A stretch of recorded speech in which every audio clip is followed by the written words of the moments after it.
Hello students, आज हमारा topic है रिफ्लेक्शन ऑफ लाइट। और ये जो टॉपिक है ये आपके क्लास 10th का सबसे इम्पोर्टेंट टॉपिक है। आपको इसे बहुत ध्यान से समझना है। तो रिफ्लेक्शन का मीनिंग क्या होता है? तो सपोज हमारे पास एक मिरर है और उस मिरर पर हम किसी लाइट को फॉल कर रहे हैं। जब कभी लाइट मिरर पर फॉल होती है या इंसिडेंट होती है तो उस लाइट रे को हम हमेशा इंसिडेंट लाइट रे कहते हैं। क्या कहते हैं? इंसिडेंट लाइट रे कहते हैं। हमारा जो मिरर होता है, देखिएगा, मान लीजिएगा ये एक मिरर है और इस मिरर को अगर आप देखेंगे तो ये बैक साइड पर पॉलिश होता है। ये मिरर है, यहां से इस सरफेस से आपका रिफ्लेक्शन होगा। और हम जब भी डायग्राम ड्रॉ करते हैं तो इस तरीके से करते हैं कि हम इस मिरर को इस डायरेक्शन में देखेंगे। जब आप मिरर को इस डायरेक्शन में देखेंगे तो आपको एक फ्लैट लाइन दिखाई देगी और यही फ्लैट लाइन आपके मिरर को रिप्रेजेंट करती है। तो देखिएगा किस तरीके से हम लोगों को मिरर ड्रॉ करना है। ये हमने एक फ्लैट लाइन बनाई है। इसके ऊपर वाली सरफेस जो होगी वहां पर लाइट फॉल होगी, लाइट इंसिडेंट होगी। लाइट के इंसिडेंट होने के बाद उसका रिफ्लेक्शन होगा।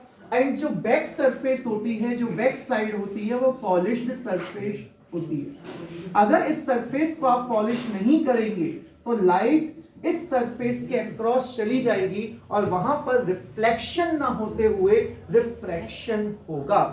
तो देखिएगा, हमने यहां पर एक लाइट रे को इंसिडेंट करना है। तो सपोज ये हमारी एक light ray, okay, so this is our incident light. इस लाइट रे को हम क्या कहेंगे बच्चों? इसको हम कहते हैं इंसिडेंट लाइट रे। ये इंसिडेंट लाइट रे मिरर के जिस पॉइंट पर इंटरसेक्ट करती है वहां पर आप लोगों को एक परपेंडिकुलर ड्रॉ करना है और इस परपेंडिकुलर का नाम होता है नॉर्मल। इस परपेंडिकुलर को नॉर्मल कहा जाता है। और हम देख रहे हैं कि ये नॉर्मल के साथ इंसिडेंट लाइट रे एक एंगल का फॉर्मेशन कर रही है और इस एंगल को हम एंगल ऑफ इंसिडेंस कहते हैं। क्या कहते हैं इस एंगल को? इस एंगल को कहा जाता है angle of incidence small I. जैसे ही ये इंसिडेंट लाइट रे इस रिफ्लेक्टिंग सरफेस पर स्ट्राइक करेगी, इससे टकराकर ये लाइट रे वापस जाएगी। और जब लाइट रे वापस जाती है तो उस लाइट रे को भी हम यहाँ ड्रॉ करेंगे जो रिफ्लेक्टेड लाइट रे है। So this is our reflected light ray. आप लोगों को याद रखना है कि डायरेक्शंस आपको शो करनी है। जब भी आप लाइट पढ़ते हैं उस कंडीशन में डायग्राम ड्रॉ करते हैं, आपको इंसिडेंट लाइट रे या रिफ्लेक्टेड लाइट रे उसकी डायरेक्शन को रिप्रेजेंट करना होगा। तो यहां जो एंगल बनेगा, इस एंगल को हम कहेंगे एंगल ऑफ रिफ्रैक्शन। इस एंगल को हम क्या कहेंगे? Angle of refraction. और याद रखिएगा, the bouncing back of light, the bouncing back of light, the bouncing back of light, the bouncing back of light is called reflection of light. Is called reflection of light.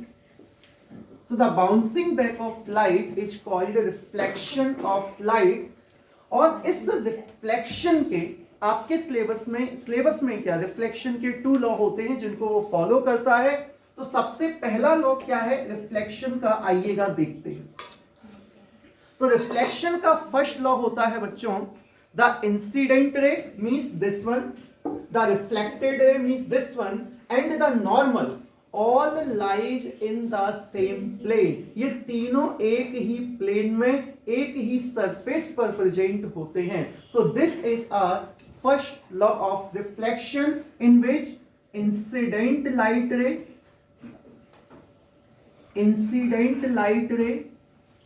reflected light ray and normal all lies in the same plane। तो ये तीनों ही एक ही plane में होंगे। इस point को आपको बहुत अच्छे से याद रखना है। तो रिफ्लेक्शन का सेकंड लॉ क्या है? सेकेंड लॉ बहुत सिंपल है और इस पर रिलेटेड न्यूमेरिकल्स भी आपके 10th बोर्ड में पूछे जाते हैं, वो एमसीक्यू के फॉर्म में भी आपसे क्वेश्चन पुट अप कर सकते हैं। So the second law of reflection is the angle of reflection, the angle of reflection is always equal to the angle of incidence. Angle of incidence. Or in other words, we can say that the angle of incidence equals to angle of reflection, or angle of reflection equals to angle of incidence, means angle R equals to angle I. और यहाँ पर आप सभी को याद रखना है कि जो एंगल फॉर्म होते हैं, चाहे वो इंसिडेंट एंगल हो, चाहे वो रिफ्लेक्टेड एंगल हो, ये एंगल हमेशा और हमेशा नॉर्मल के साथ मेजर किए जाते हैं। सपोज आपको किसी न्यूमेरिकल में, किसी क्वेश्चन में कहा जाता है कि किसी मिरर पर एक लाइट रे इंसिडेंट हो रही है, ओके, और वो लाइट रे मिरर के साथ 30 डिग्री का एंगल फॉर्म करती है। यहाँ आपको क्या कहा गया है कि लाइट रे एंगल जो फॉर्म कर रही है वो किसके साथ कर रही है? मिरर के साथ। तो क्या आप इस 30 डिग्री को एंगल ऑफ इंसिडेंस कहेंगे? बिल्कुल नहीं कहेंगे। क्यों? क्योंकि एंगल ऑफ इंसिडेंस वो होता है जो इंसिडेंट लाइट रे नॉर्मल के साथ ड्रॉ करती है। अगर ये टोटल एंगल 90 डिग्री है, उसमें ये एंगल 30 है, तो ये बचा हुआ एंगल आपका 60 डिग्री होगा, और यही 60 डिग्री आपका एंगल ऑफ इंसिडेंस कहलाएगा। ओके बच्चों, तो एक क्वेश्चन बड़ा ही फेमस क्वेश्चन है 10th बोर्ड के लिए।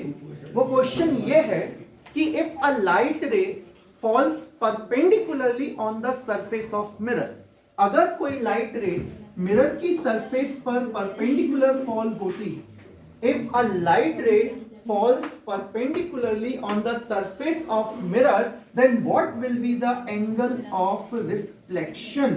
उस कंडीशन में एंगल ऑफ रिफ्लेक्शन कितना होगा? तो आइएगा ट्राई करते हैं इस क्वेश्चन को। तो ये इंसिडेंट लाइट रे, इस इंसिडेंट लाइट रे को आपसे कहा गया है कि ये मिरर की सरफेस पर परपेंडिकुलर, मिरर की सरफेस पर 90 डिग्री का एंगल फॉर्म करती है, और जो नॉर्मल होता है वो भी मिरर की सरफेस पर 90 डिग्री एंगल फॉर्म करता है। इसका मतलब ये हुआ कि आपकी जो इंसिडेंट लाइट रे है उसकी direction along the normal, means अगर इंसिडेंट लाइट रे आपकी इस डायरेक्शन में है तो यही डायरेक्शन आपकी नॉर्मल की है, और जब कभी टू लाइन सेम डायरेक्शन में होती हैं तो उनके बीच का एंगल हमेशा 0 डिग्री होता है।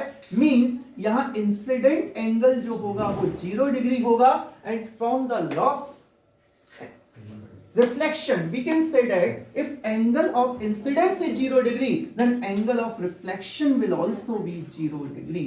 तो यहां पर कई स्टूडेंट्स आंसर जो है वो 90 डिग्री बताते हैं, जो कि सरासर गलत है। अगर आप ऐसा करेंगे तो वो मार्क्स आपको 0 देगा, और आप 0 करेंगे तो वो मार्क्स आपको 1 देगा। इस बात का आपको ख्याल रखना है।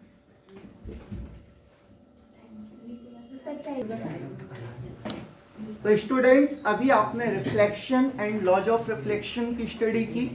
अब हम बात करते हैं मिरर की।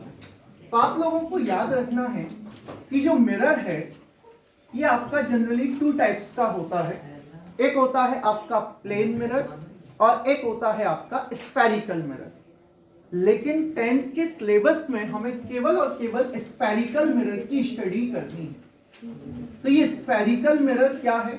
काफी बच्चे कंफ्यूज रहते हैं कि सर कब फोकल लेंथ पॉजिटिव कब नेगेटिव होगा। ये सब आपको बहुत ही आसानी से सिंपल तरीके से याद हो जाएगा, बस आपको हमारे साथ बने रहना है। तो स्फेरिकल मिरर क्या है आइएगा समझते हैं। सपोज हमारे पास ये स्फेरिकल ग्लास है, ये एक स्फेरिकल ग्लास है, और ये जो स्फेरिकल ग्लास है ये हमारे पास जो स्फेरिकल ग्लास है, इस स्फेरिकल ग्लास का यहां कहीं सेंटर होगा। हमने ये कंसिडर कर लिया है कि इसका सेंटर यहां कहीं होगा।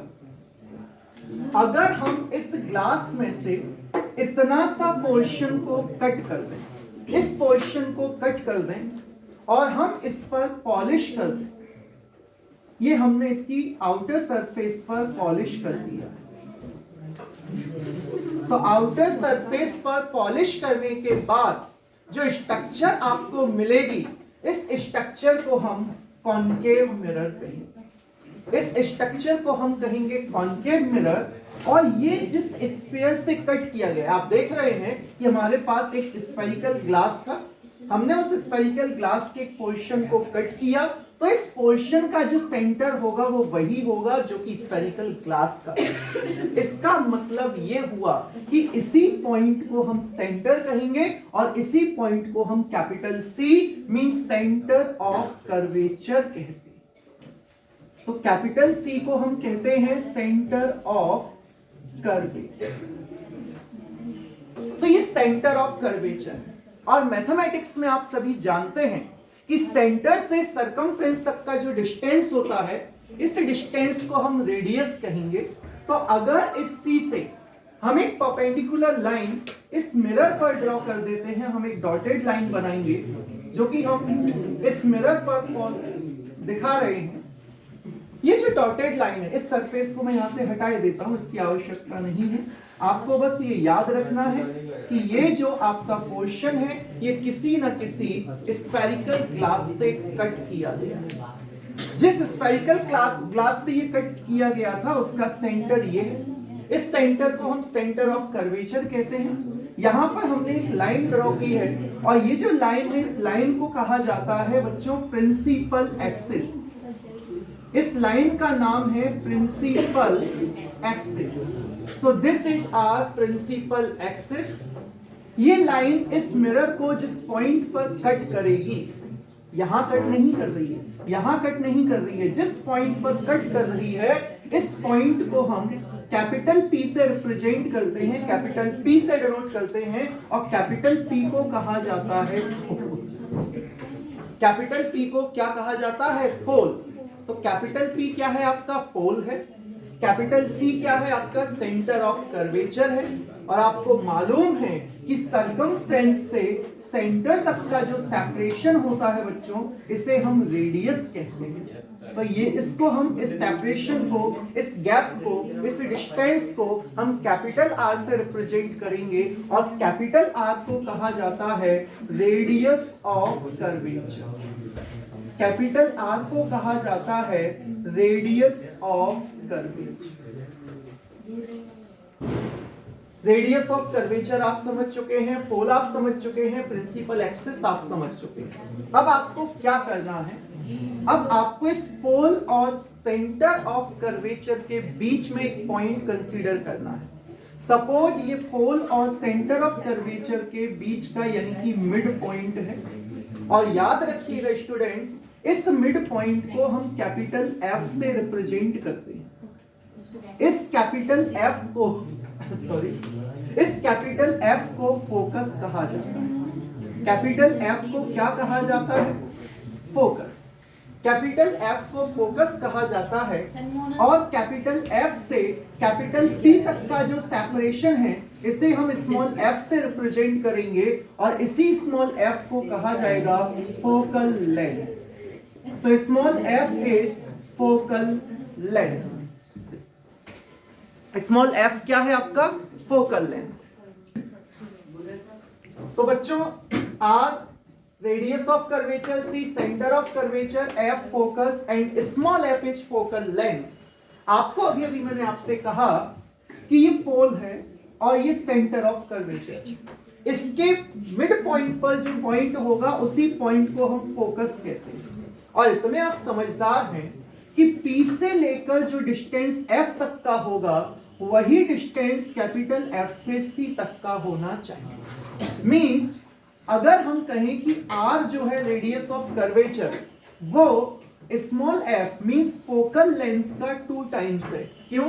क्योंकि ये distance half of the capital R है, ये distance half of the capital R है, और अगर इन दोनों को हम ऐड करेंगे तो f plus f equals to 2f which will become equal to capital R। तो एक रिलेशन आपसे पूछा जा सकता है, relation between focus and radius of curvature. So relation between focus and radius of curvature is R equals to 2f, where capital R is radius of curvature and small f is focal length. यहां पर आप two types के f देख रहे हैं, एक capital F है. Capital F सिर्फ और सिर्फ एक लोकेशन है, एक पॉइंट है जो कि सेंटर में होता है पोल और सेंटर ऑफ कर्वेचर में. जबकि स्मॉल f जो है वो कैपिटल F और कैपिटल P मींस पोल और फोकस के बीच के सेपरेशन को रिप्रेजेंट करता है. तो जब कभी आप रिलेशन लिखेंगे तो यहां पर स्मॉल f लिखा जाएगा क्योंकि स्मॉल f फोकल लेंथ है. अगर आप कैपिटल F लिखते हैं तो आपका मार्क्स कट हो जाएगा.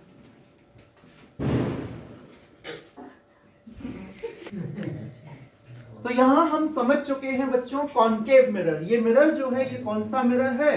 Concave mirror.